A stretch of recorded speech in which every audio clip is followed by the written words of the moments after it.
as a sports scientist at practice, at training, we're always watching. We're always watching the athlete, we're always watching what's happening, and then considering how we could adjust things over time to improve it or to make a little twist. In terms of taking notes, this is the process I'll follow.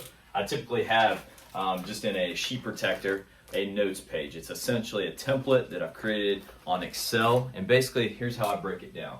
The first section up here is essentially anything important that comes up.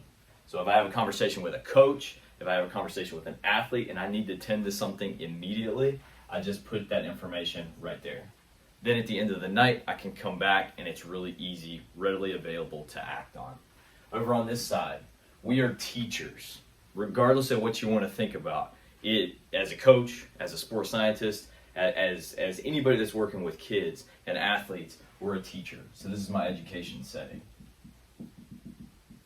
I typically will plan this section much earlier in the day, but if I'm going to talk about, like right now is getting ready for spring break, if I'm going to have 1, 2, 3 bullets about spring break, I pre-program that there. So then if there's an opportunity to go in front of a team, have a conversation with a coach, or even just bounce around, I have my mental notes, boom, boom, boom, right there for my education.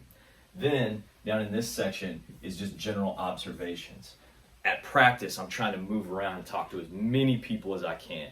The physicians, our athletic training staff, our strength conditioning staff. It may be a visitor coming from administration, different coaches. And then I'm working around the practice field to see all the different positions.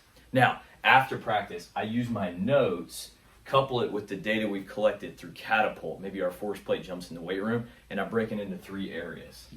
The athlete, the task, and the environment.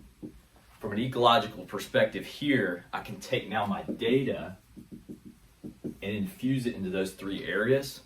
Now I have my report. When I talk to coaches, when I provide a report on the day, data goes into these 3 areas and it describes the day.